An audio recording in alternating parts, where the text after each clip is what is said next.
ਜਿੱਦਾਂ ਜੀ ਤੁਸੀਂ ਬੜੇ ਸਾਇੰਸਦਾਨ ਹੋ, ਬੜੇ ਮਹਾਨ ਹੋ, ਬੜੀ ਬੜੀ ਤੁਸੀਂ ਤਰਕੀਬਾਂ ਦੱਸ ਰਹੇ ਤੇ ਕੌਮ ਦੀ ਖਿਦਮਤ ਕਰ ਰਹੇ ਹੋ।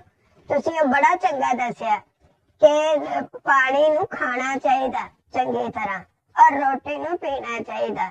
ਐਂਦਾ ਕੋਈ ਮਹਿਮਾਨ ਆਏਗਾ ਨਾ, ਉਹ ਕਵੇ ਨਾ ਪਿਆਸ ਲੱਗੀ ਤੇ ਉਹਦੇ ਅੱਗੇ ਰੇਵੜੀਆਂ ਰੱਖ ਦੇਣਾ ਵੀ ਆ ਲੈ ਪੀ ਲੈ। ਤੁਸੀਂ ਇੰਨੀ ਚੀਜ਼ਾਂ ਯਾਦ ਕਰਦੇ, ਇੱਕ ਕੰਮ ਹੋਰ ਵੀ ਕਰੋ। ਤੁਸੀਂ ਬੜੇ ਜ਼ਹੀਨ ਔਰ ਬੜੇ ਤੁਹਾਨੂੰ ਲੋਕ ਸੁਣਦੇ ਵੀ ਨੇ। ਹੁਣ ਤੇ ਤੁਸੀਂ ਬੜੇ ਅੱਛੇ ਕੰਮ ਕਰ ਸਕਦੇ ਆ। ਜਗ੍ਹਾ ਜਗ੍ਹਾ ਆਪਣੀ ਚੇਨ ਬਣਾ ਲਓ, ਸੜਕਾਂ ਤੇ ਥੜਿਆਂ ਤੇ ਤੁਹਾਡੇ ਬੰਦੇ ਬਹਿ ਕੇ ਤੇ ਚੀਜ਼ਾਂ ਵੀ ਵੇਚਿਆ ਕਰਨ। ਸਾਨੂੰ ਤੁਸੀਂ ਇਹ ਮਸ਼ਵਰਾ ਦਿਓ ਹੁਣ ਕਿ ਜਿਨ੍ਹਾਂ ਨੂੰ ਕਬਜ਼ ਹੋਈ ਹੁੰਦੀ ਆ ਔਰ ਜਿਹੜੇ ਬੱਚਿਆਂ ਨੂੰ ਕਬਜ਼ ਹੋ ਜਾਂਦੀ ਆ ਜਾਂ ਜਿਨ੍ਹਾਂ ਨੂੰ ਟੱਟੀਆਂ ਲੱਗੀਆਂ ਹੁੰਦੀਆਂ, ਉਹ ਕਿਵੇਂ ਕਰਨ।